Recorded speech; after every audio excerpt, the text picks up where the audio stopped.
All right, all right, all right. Hi, everybody. Welcome to another episode of Conversations with Geoff. Where our mission and our purpose, man, is to bring guests from all over the world that are willing to share their experience of life through the comeback, right? Oh, man, leaving you with impactful information that you too can put to use right away, right? Giving you empowering solutions. Oh, man, to use what I believe. Oh, man, listen to me. Listen to me when I say this. To use all this information, all these tools to help prepare you for the battle of the comeback. And most importantly, to begin to change that stinking thinking that we all are struggling with. That stinking thinking that tells us and reminds us and messes, oh man, keeps talking about how we can't do things, and let you know that it can be reversed. It doesn't have to be the roadblock in your life. Learn how to create a different conversation with yourself about yourself. Stop listening to the old messaging and begin to create. Number one, be aware of that stinking thinking and how it's setting you up for failure. Number two, be willing to be the disruptor of your life in that stinking thinking, right? Oh man, yeah, that's right. Be that disruptor. Stop it, in other words, right? Stop saying I'm so stressed out I can't do it. Stop saying, oh man, I failed before. Why do I think I can do it again? Stop all the stories that are part of your thinking, part of your process, and begin to change them. Do some new practices, right? Some things that you begin to see a new vision of yourself, to see a new vision of who you can become, man. So when you look in the mirror every morning, you're not hiding from that person that's looking back at you. When you look in the mirror every morning, you're looking for that person to smile back at you and say, I'm ready. Let's get busy. Today is the day. No more thinking today, right? So anyhow, let me get to our guest speaker because we do this. And before I do that, my name is Geoff Tyson. I am the host of Conversations with Geoff. And I'm known as the Comeback King. And I got that name from people that have known me all my life and seeing how I lived what I'm talking about. Right? First of all, being trapped by that stinking thinking for years and finding a new way to live. And I share that information with you and anyone else that understands the gift that we all have. When we look in that mirror, we can change how we see ourselves. Got to change what we see before we can change how we feel. All right. Hey, anyway, so our next guest, Conversations with Geoff. Oh man, this gentleman I've known for some years, and it's funny how life changes. We always kind of had a casual relationship, but now, recently we've been able to really talk, and man, he's just a powerful guy. I always admired him from a distance.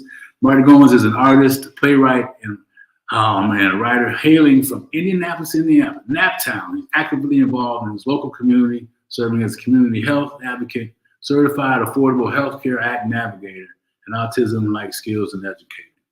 Additionally, he is the chairman of the Eternal Now Ministry, which is an organization that he runs, a non-religious 501c3 nonprofit committed to promoting mindfulness, spreading its inspirational messages, and implementing programs to help individuals. This man's all about giving back. This man's all about sharing what he can, man, to make things happen for people. Marty also serves as an advisor and board member for both nonprofit organizations and for-profit businesses, and the owner of BioClean Plus, a janitorial and cleaning supply business.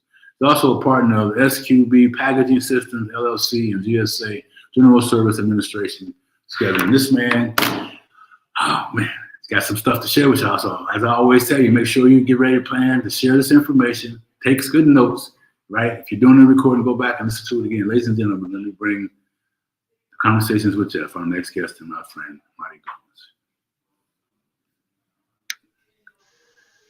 What's up? Hello. Hey, what's happening, Geoff? It's an honor to be on your show, man. I love your format. I'm excited. Oh man, well, hey, we know you're a busy guy and you have a lot of choices, and to be able to get you on this piece, man, we really appreciate it, right? It's a priority, man. I mean, I'm sitting up listening to you, talk about everything. I'm like, when do I have time to sleep? But it's part of who I am, man. Ever since I was one of those kids, I stayed up late, woke up early. My mom never had to get me out of bed. I was already woke, And so I was just curious, man. So God has blessed me with an adventure of a life. Well, you know what, Marty, I got to tell you that to have you here today and to see that smile, man, how it resonates But life hadn't always been about the smiles and where you are today. Oh, absolutely. And part of our show, Marty, is that, letting people know that, hey, they're not alone in the struggle. They're not alone in the house. True. And man, I know your story some and all those other things, man. But I always like to ask people this: what drives you? What was it that drove you back then to be the person you are today? You know what? That's real easy, because if something traumatic happened to me as a little bitty kid, I can remember my brother. We used to go to church like every day. My mom was like, when I say every day, I'm talking about, it's hard for me to remember a day when we weren't going. Okay, but on one particular Wednesday night, as I recall, my mom left my brother and my sister and myself at home. And so we were playing Cowboys and Indians. And we had made bow and arrows out of sticks and anyway. Long and short of it was, my sister and I were the Cowboys hiding behind some pillows, and my brother, older, little 3 years old, was going by as an Indian, and he shot a bow and hit me right in the eye. And the long and short of it was, the one night we didn't go to church. Okay, so my mom came home with the minister and brought her home. And anyway, so I ended up going through a series of operations. Back in those days, when I'm saying those days, this had to be probably the late 50s. I was born in 52. So I was probably about 8 or 9 years old, I believe. And after the operations, I remember being in a doctor's office, and they took the patch off of my eye. I had what they call a retina detachment. It scarred my lens, but it also detached my retinas, which I was blind.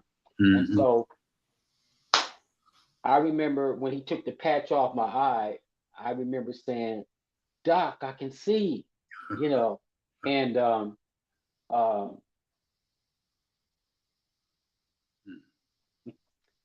still emotional to me, because he looked at my mom and he said, "Yeah, some of that vision will probably come back. We hope it stays. But these are the things that I don't want him to do. I don't want him to play football. I don't want him to play basketball. I don't want him to play any sports, all these different things." And I can remember all I heard as this kid was, "You can't do this." And Geoff, I remember at that moment saying to myself, "I'm getting ready to do all that." I'm like, "What?" Yeah. Well, in retrospect, he was trying to protect me, because obviously if I was injured the other eye, I'd be blind. Yeah. But in my mind, I just heard someone telling me, "You can't do this." And that was the catalyst for me for the rest of my life, and everything that I've ever done is just like, you can't tell me what I can't do. Because I grew up in a spiritual believing that my mom's motto was always, God is first. You can do anything you want, and get your butt up out of bed and get busy. That was her basic. Whatever you're gonna do, if you put God first and you believe yourself, get off and get going. So that was where I really began to develop my personality. Then being teased a lot by, kids were cruel. I was Cyclops and one eye and all those things, and never bullying. Thing about it was that I was a pretty good athlete. Gotcha. I had an older brother who was a pretty big kind of a forest cat. You ain't messing with my little brother. Yeah. And a sister who I didn't know till I got older was scarier than all of us. That's another story. I was like, what? And I could box. Okay. As long as you didn't hit me in that eye, So I didn't get physically messed with. Because I would fight, and but I began to develop a smart mouth. Cyclops. I'm like, "Hey, you can't even spell your own name." I was quick wit. And that's how I became a combative psychologically. But yeah, that incident I can clearly remember Mm, changed me. mm, mm. So that change. I mean, there was some good things about there, but what? Now that you look back over your life, what other paths did it take you? So I'm thinking, okay, first day you guys don't listen to moms and you get in trouble. That's one. Don't play with bow and arrows. That's the first thing. Boy, Don't and then, don't aim things with points on the end and shoot them at each other. I tell my grandson that too, right? They just make them soft, and Woo! they were still doing that. And then so you develop this attitude, which is profound because it's obviously helped you today. And don't tell me something. You use that as fuel. Oh, But what about the other stuff that was in that mix? You know that wasn't necessarily so healthy for you. What other behaviors? uh, I was very shy.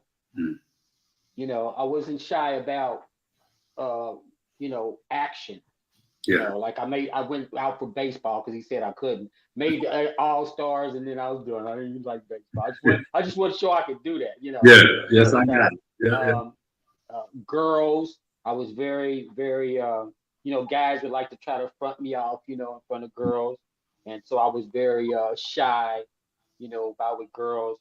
But the craziest part about it, the girls would come to defend me. It was like, "Shut up, boy," let me walk you home. I'd be like, "Mhm." yeah. But I became shy around my self confidence, Mm, as far as just the way I would look at myself. Yeah, that then I was always very uh, curious, studied, loved to read, loved sci-fi and everything. But I was in class. I wouldn't raise my hand, wouldn't speak up, mm, and um, mm. I remember when I was in grade school, we had at least three PhDs in grade school because back in those days they wouldn't allow them to teach in there, so they came back. You Yeah, know that. You know how that went. It was like, oh, we didn't mean for y'all to get that kind of education, because they came back not only with knowledge but with experience and closeness. So anyway, one yeah. of my professors, Dr. Poland, who's very famous now, he was my math teacher, and he called me up in the seventh grade, and he asked me after school. He said, "Let me ask you a question." He said, "Why do you sit back there in the class all the time and act as if you don't know anything?" He Mm, said, "I'm looking at your grades and everything." So mm, I'm shy. I'm like, I don't know. And he said to me, he said, "Let me tell you something." He mm, said, "I don't want you to ever let anybody make you feel ashamed for being smart." mm. And I still didn't get over it then. I had a high school mate recently to tell me that she didn't even know that I was that academically, because I was quiet. I never said anything. I just Yeah, passed my work in, got it back. yeah, yeah. So Wow. that was one of the things too, self confidence, Mm, in terms of personal, yeah. um, you know.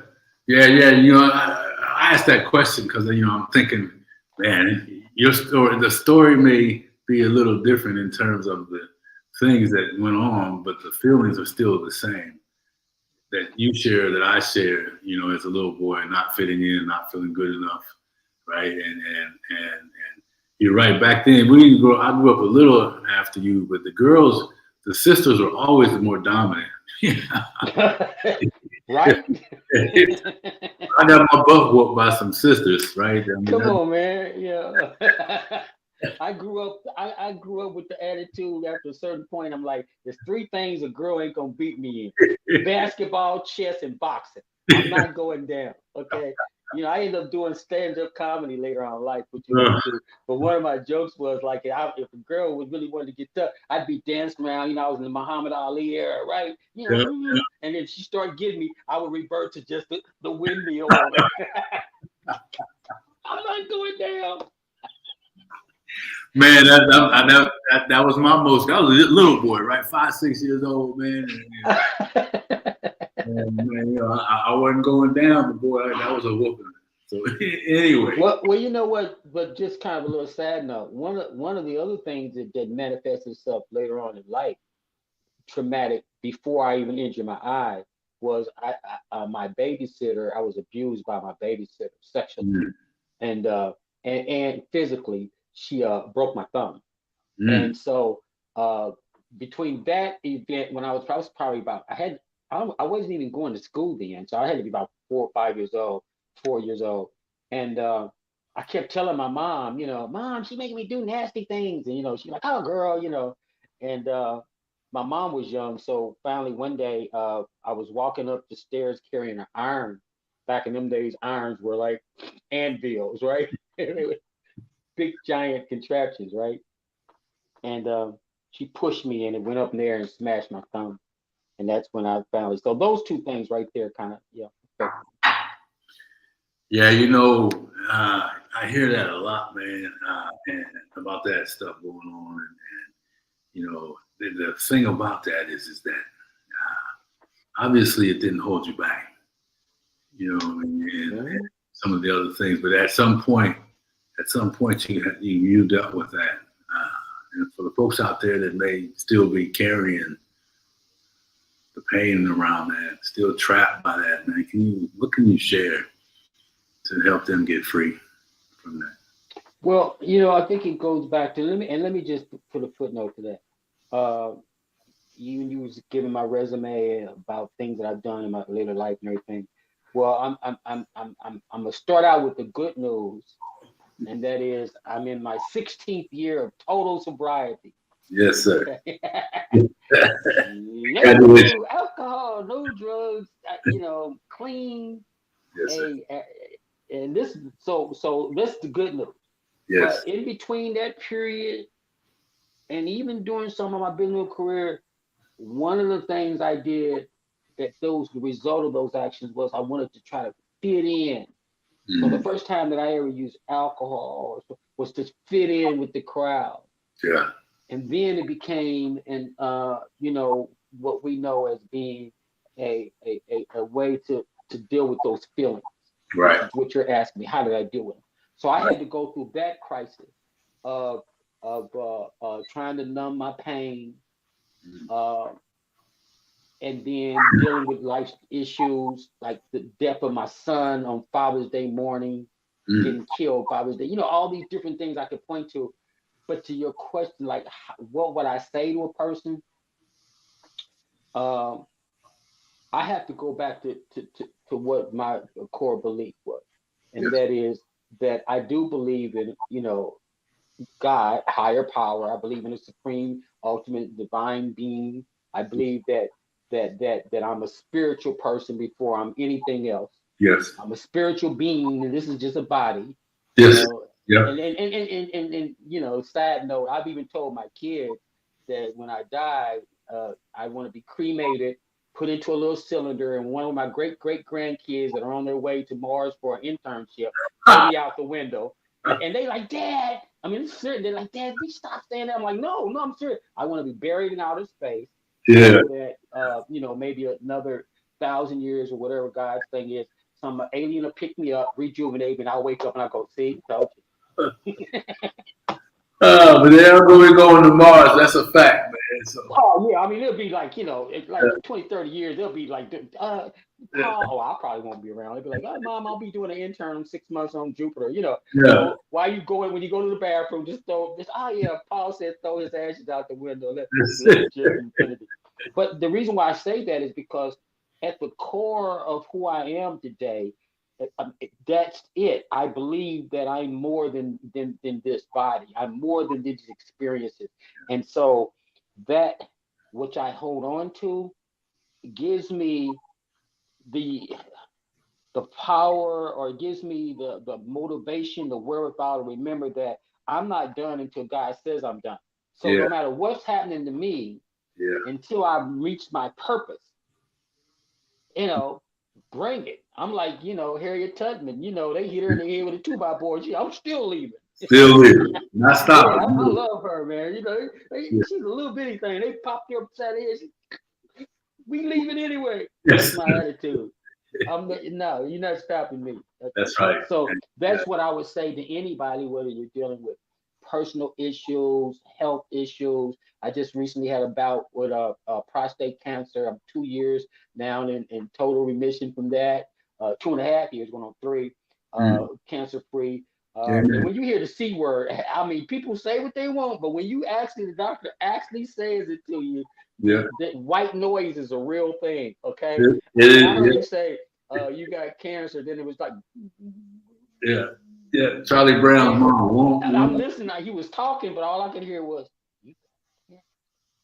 but anyway, not to ramble. No, I'm with you there, man. Yeah, that's what I would say to anybody today, man, because I've had also experiences on the other side of it where, like my brother, uh, he was my spiritual mentor and everything, and I remember having a conversation with him on a Wednesday, and we were talking about plans that we had for the future. My brother was, like I said, always grew up specimen of a guy, great man, great father, great brother, great son. We were having this conversation, watching the movie, and as I was leaving out the door, he looked at me, and his wife just came in, and he looked at me, he said, "Man, I'm so happy with the way I'm serving God today." And those are the last words I ever spoke.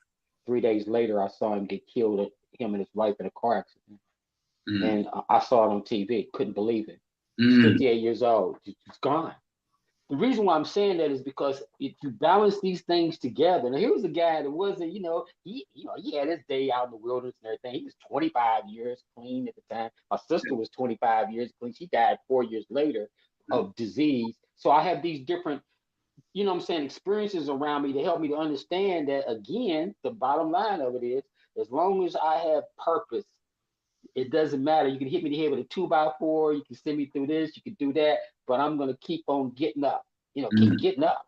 Keep getting and up. That's all I can say. Just keep getting up. Like you said in the beginning, man. This is what this is all about. Hey, listen, no.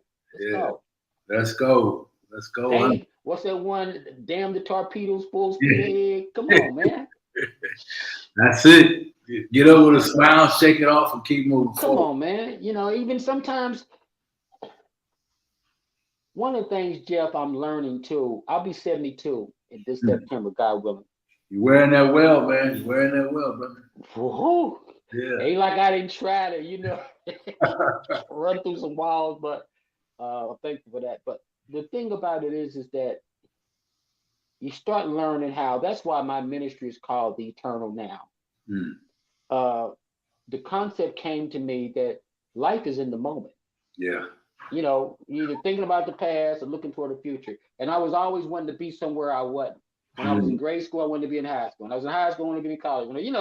So after all these different experiences and going through a recovery and NA program and getting back into my word spiritually, and I realized that the moment is where everything happens. And eternity is one moment that never ends. Matter of fact, that's the name of my book. Oh, nice. The Eternal Now, the moment that never ends. I love that. I love that. So it just kind of like grabbing hold of that concept. I began to realize that a lot of things that I sweated, and I think it was some famous writer said, "There's 1,000 things I worried about, most of which never ever happened." Yeah. That stuff is true. Some of that stuff rings to, you get like, God, man, I was worried about that and it didn't even happen. Never happened, and took all your energy, took all your strength. See that word right there, energy? Yes. So think of your life with a gas gauge on it, right? Yep. When you're young, and they're, hey man, run me over here. Yeah, man, I'll run you over there. You run and you get down a half thing. Well, I'm 75. If life was 25, I got a fourth of a tank left. I ain't wasting no gas. Yes, sir. Yes, sir. I'm not wasting no energy. Nope. Yeah. ain't no filling station for energy. Yeah, man. That you create that in your choices. You create that in your thinking. You create that in your environment, or you lose it in those places. And you look back and you realize, like, dang man, I spent 2 days worrying about something that didn't even happen. Yeah, didn't even happen, and then you wonder why you spent that time. Then that's magic. Then you got to really start taking a look at how you see life, how you use life. Absolutely. Are you wasting time? Or do you need to learn how to say no to people? Right? Do you forgive yourself? I mean, there's all kinds of things there. So, all kinds of iterations of that. Yes, sir. Yeah. So let's talk about that. Your eternal now. You mentioned it earlier, and I want to make sure we talk about that, the Internal Now ministry, and why that and why now. Well, it actually started out, my sponsor, when I struggled back and forth with getting clean and getting my life back on. And the crazy part about it was, I've always been a high earner. I've always knew how to get up and get that paper early. Yeah. Okay. Yeah. And admittedly, there were times during my addiction where I was not always legal. I laugh now, but it's not funny because it could have been easily have been very catastrophic. But the point I'm getting at is this: is that even during those periods when I was struggling, I remember my sponsor, when I finally surrendered, told me, he said, "I want you to write down a plan and a procedure for living clean." And what is your? I know the 12 steps gives you a path and a process, but what are you going to do every day? So what I started doing was I would wake up every morning. First of all, I would thank God for another day. Yeah. Yeah. Then I would start thinking about somebody else. Mm. And I started out by just calling people, just calling them up. Hey, how you doing? How you doing? So then I started getting into text messaging them, and I would text message them. And so I began to say, this was my routine. I would text at 5:10. So I decided, you know what, I'm going to make a whole platform of this. So I memorized and text probably started out 10, 15, it went up to 30, went up to 20. Next thing you know, I'm texting almost 100, 200 people every morning with the same message, but I don't string them. So when I text you this morning, it'll be like, Geoff. Wow. I got it. The procedure of going through that, whatever it was I woke up with, I've already gotten out of myself. That was my plan. Put God first, service. Yeah. And so from that, as it began to grow and other people start sharing, and as I got older, I couldn't remember 200 names every morning. I inquired and found out there was an app where I could list my names out and call them up under a different sequence, but I can still individually send my message out. So I didn't take away that aspect, and it grew to where now each morning I text probably 400 or 500 people every single morning, 7 days a week. Wow. And I've been doing it for 5 years. Wow. So as I started doing that, some people that looked and came in, one of my business associates and good friends of mine, mentors, told me I should start my own foundation. And then I said, and make a ministry out of it. He said, that's your calling, man. Yeah. Anyway, so after he kept sending me checks to start the foundation, he sent me he started out, he gave me a check for $10,000 to start it, the non-for-profit. I got a board member, and anyway, it kept growing and growing and growing. And so now we're reaching I send out 500, but with shares and things, I'm probably reaching 2,500 people every morning all the way across the world. Yeah. Some people I've never even met before. Yeah. And they chime in once in a while. Yeah. So the foundation, I began to try to look at other ways. Like he was sending me money, and I was basically using it. I was giving it away. Like I was like when I was teaching in high school for a minute, I was giving kids scholarship money. I was giving kids try to start a business. I give them some startup. Athletes want to get trained. I pay somebody to train them. So anyway, he finally told me, he said, look, Marty, and he owned this guy I met in the alley. That's a whole nother story. Yeah, I was going to say, let me stop you there because that's really important. Because we talk a lot of times about the gifts that are given to us that we don't always recognize. We don't see if it's not a beautiful thing and high and big lights, we walk by it and we don't value it. I wanted to interrupt you just because you shared that story with me. I think people need to hear how that relates. Yeah. The person that you're talking about was throwing money at you. Yeah, it was gifting. He was gifting it to me, but this is the irony of it. My mom lived in an apartment building, and I was over there. I still, anyway, I was going out to empty her trash in the back of the apartment, and there was an alley that butted up against where the trash can, and I seen this man standing over there massaging in his BMW, old school, and me, I never met a stranger. I'm like, hey, how you doing? We started talking. So he told me what he was. He was retired, he was an attorney, retired, and he also had a foundation for Complex Health Solutions was what it was called. So anyway, I went over there. I thought about it. I said, man, I need a mentor. I went over, knocked on the door to his house. It was his wife's house then, because he lived in Morris Lake or Geis or something. But anyway, this was his girlfriend's house. So I knocked on the door. And he came in. I said, hey, I said, can I talk to you? He said, sure. He said, what's up? I said, I'm looking for a mentor and investors in a project I got. He said, well, how much money you think you need? And I said, he looked at it and I said, well, about $200,000. He said, $200,000. He said, I got friends carry that around their pocket.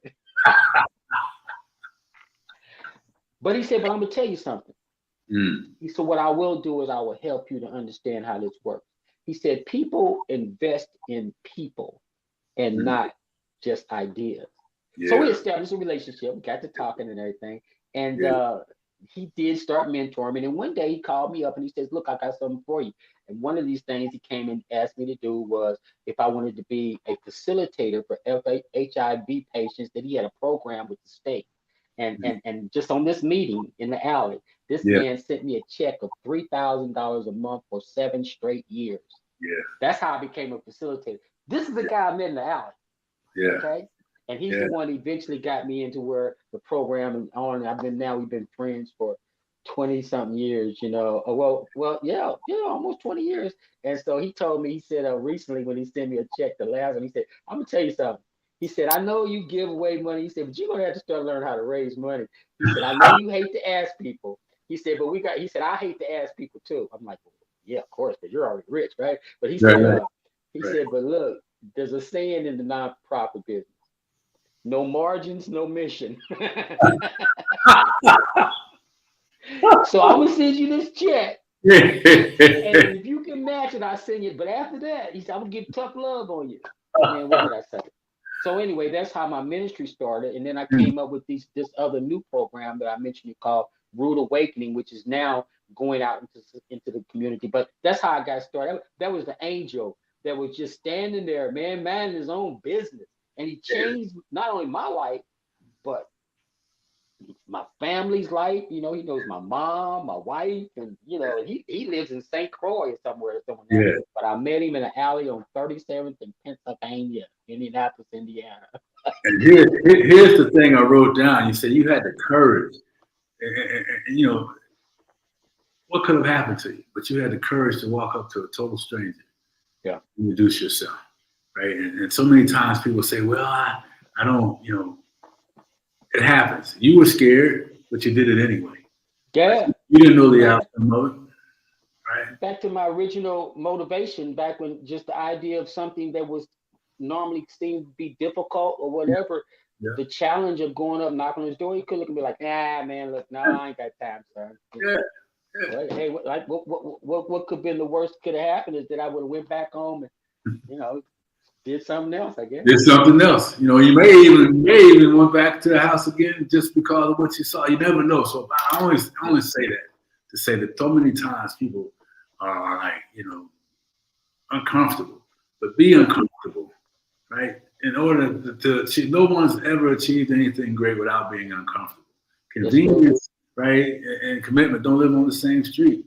It's not going to be convenient. It's not going to be easy. But when you hear stories like that, man, I mean, 7 years, treat that a lot of money. Every month. And fortunately, it was right at the beginning when I got clean. Yeah. That was the beautiful thing about it. Because it could have easily just been going down the barrel. We know how that goes. That's right. But all those things, matter of fact, that was right after all those dynamics came together at one time. That was just 1 year after my brother had gotten killed. That we was going through a family trauma. Yeah. I was probably a year clean, 2 years clean. You know what I'm saying? And the apartment that my mom lived in, I was walking through the garden and I met this lady was working in the garden. And me and her got into an argument or discussion about Obama. She was Republican. And so we were going back and forth. I'm having fun with her. Yeah. And so as I walked away, she looked at me and said, well, we're going to vote for Hillary. This is the primary because we know we can beat her. And I said, I knew y'all was cheating.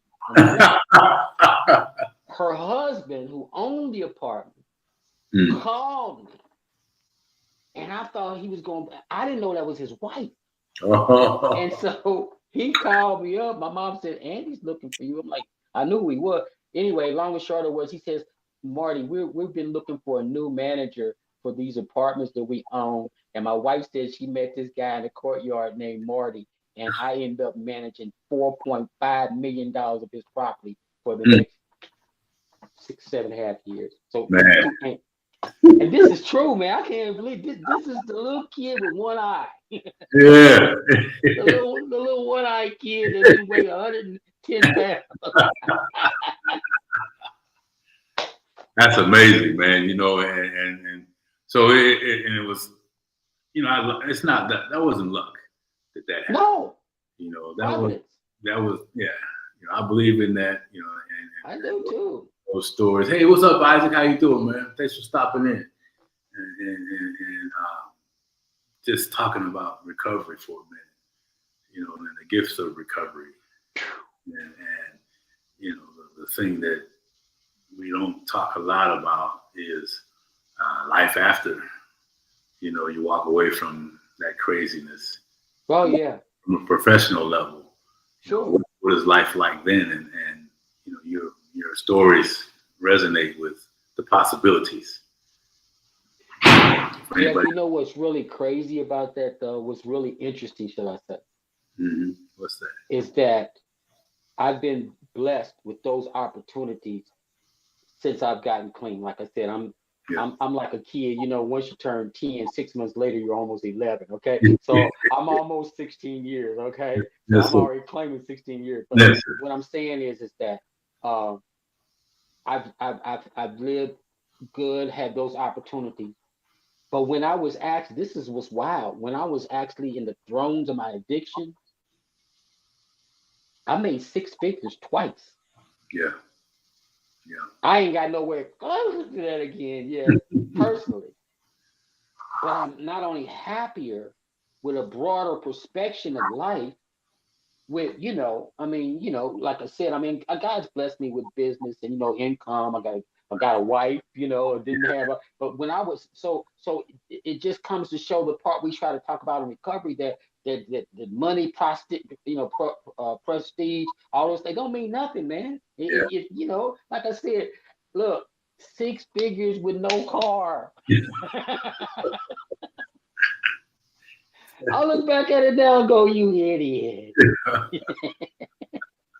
You know how many Corvettes I could have bought back in the day? Oh man, that's funny. That's good though, man. It's so true how the stories we share in the lives that have changed because of recovery, you know, and so I value that piece myself, and you know, functioning alcoholics and functioning addicts is a real thing. It is, and I'm living proof that was my journey myself. Right. You know. Yeah. So I know you. You know, and so I appreciate you sharing that, man. So you know, we kind of coming up on some short time left here, Marty, okay. And I really want to make sure that you get a chance to tell people how to get a hold of you, and you know, the thing that before you do that though, we were talking about things that were kind of in your spirit right before the show. I always like to ask that because that generally, you know, is something that needs to be discussed or at least brought up. You talked about, and I made a note of, a mental attitude of our generations, and you know, the despair and the woe is me and all of the negative, pessimistic thinking. Is your organization, that Eternal Now, does that support options? Does that help provide an atmosphere for folks that are in that space to kind of reverse that thing? Well, yeah, absolutely. The Rude Awakening program that I created was a result of basically a study. My background in education was in psychology and criminology. So I've always been a student of mental health, and I used to want to be a criminal lawyer, right? So Mhm. my education and things gave me a lot of insight about sociology, psychology, and things like that. So now the rude awakening kind of arose from me beginning to understand that our language is being used to control us, and unbeknownst to us, we don't realize how the words we use and the things we said are by people who choose to manipulate us, are used to control our actions. And so I wrote a thesis and I submitted it to Yale University, Butler, professors there to vet it. And so basically, from that, I came out with this Rude Awakening program, which is basically addressed just how language, and our language and use of the profanity and stuff translates into violence. And so the Bible, for those, and whether you're religious or not, scripturally, God talks about, the tongue holds the power of both good and evil, and those who, love it will eat of its fruit. Now that has a kind of a meaning to it that is the basis, the genesis of my program, because what it talks about is this. If we don't understand how our language, and I'll use this word, and I'm just at the tip of the spear, this generation uses the word nigger as a way of endearment and as a way of violence.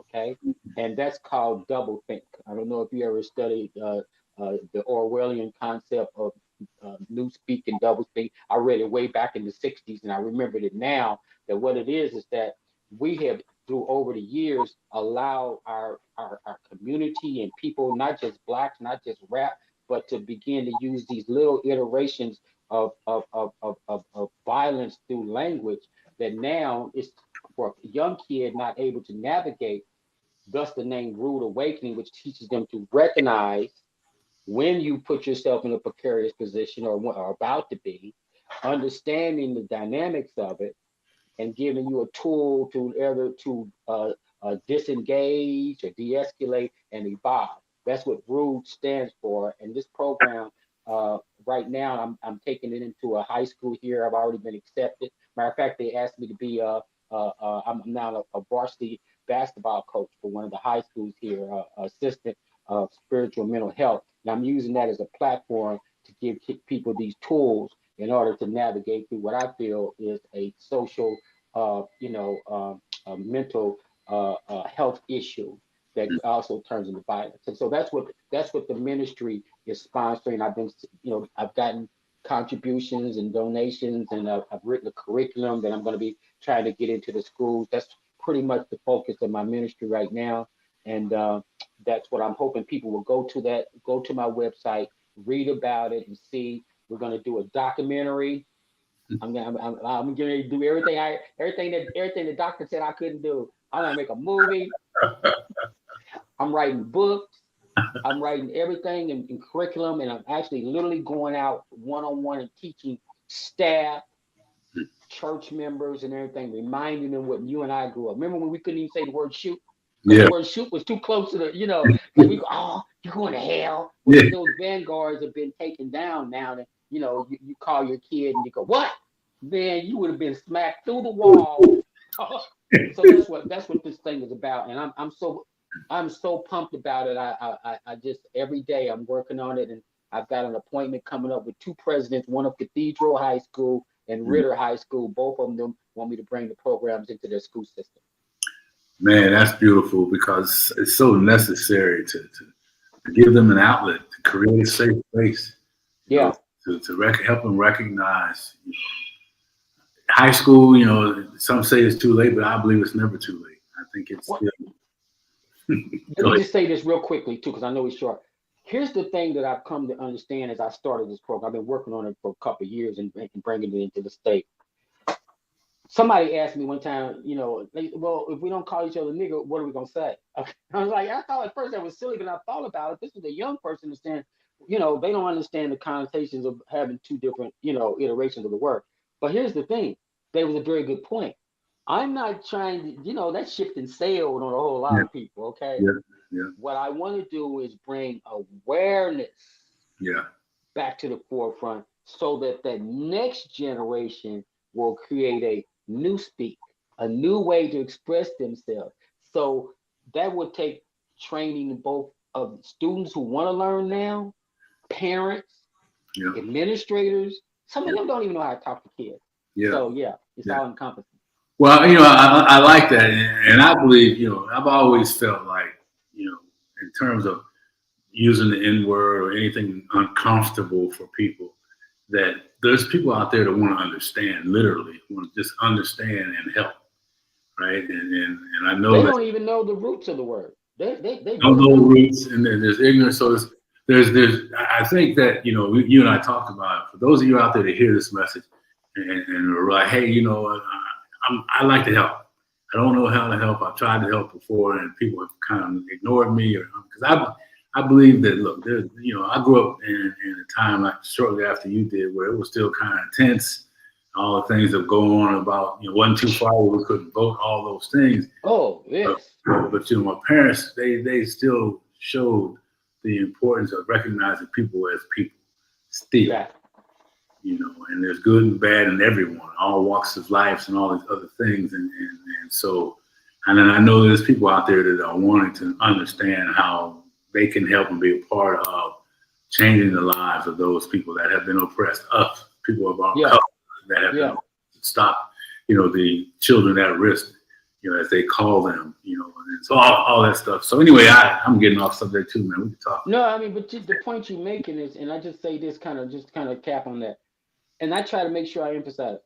This man, listen, there's complainers, professional complainers. We call them protesters, whatever. There's professional blamers who can explain how we got there, and just explainers, blamers, and complainers. If you want to be a changer, then you got to have a plan and a procedure to do that. So we need protesters. We need people to understand blame. We need some people just to complain. But what I want you to do, if you go to my website or otherwise, our approach is specifically dealing with the psychological aspect of language and how it translates into our behavior. Yeah. So we're only a part of the solution, but hopefully, God willing, will be an important part. Well, yeah, I think that, getting it out there and having I got your contact information in the chat, for more conversations and really getting into the schools. And these schools, for those who don't know, are some fairly high-level schools. Oh, yeah. In the city. Is nationally known as an institution. As a matter of fact, it's a feeder to Notre Dame. Oh, yeah. By the way, the Black Student Union of Notre Dame has also put me on their calendar. Come on. Yeah. See, so there are some institutions that are recognizing the power of the capabilities and the possibilities of what he's doing. So, Marty, man, I really appreciate you hanging out with us here. Thank you, bro. For so long and leaving so many nuggets along the way. And I think we got people can get a hold of you. I think we got it in the chat, in the comments. Why don't you tell people how they can get a hold of you, man, and I'll let you get out of here. Okay, first of all, you can always text me and just say, hey, I listened to your show in the text, because if it comes to a phone, I may not recognize the number. You can text me at Marty. You can text me at area code 317-719-1641. That phone's direct line to me, and text me. And then you can also go to my website, eternalnowministries.org. There's a section in there that you can sign up and be part of the text ministry, where you'll be connected with literally thousands of people every single morning. You don't have to worry about stringing or anything like that. It'll come to you individually. And then also you can read about the Rude Awakening program. And again, not only see what we're doing, but you can also put in requests. I travel anywhere, come anywhere, speak to any group. I'll send you literature, and I'm publishing textbooks as well as pamphlets on the subject. And like I said, I'm gonna make a movie about it. We're gonna do a documentary, seriously. And so anything you want to do, participate, me to come talk to a group, church, private, public, I'm open. Yeah, I love that. So hey, man, listen, again, thank you so much. Thank you. A great time, and you be safe, my friend. Blessings to you. Blessings. I'll see you spiritually tomorrow morning. Yes, sir. I love it.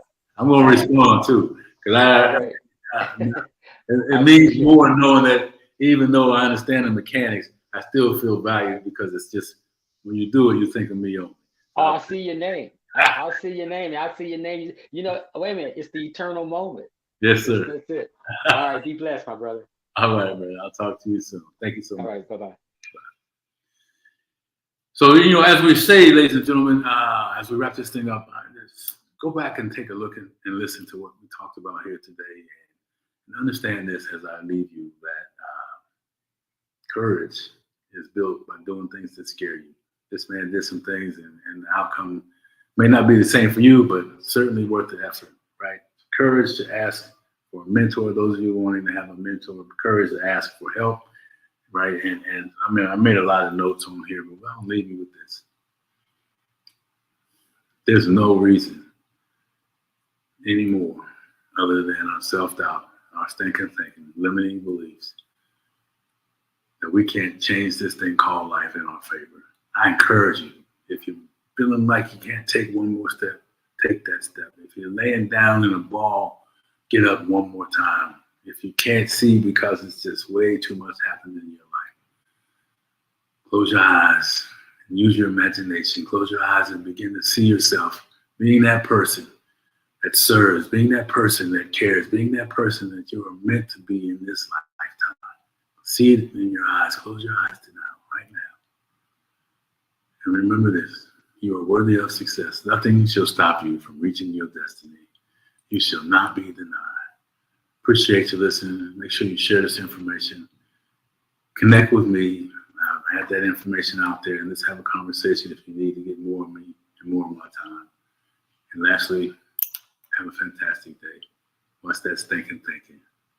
And let's get busy in that battle of the comeback called life. Talk to you again soon. Bye-bye.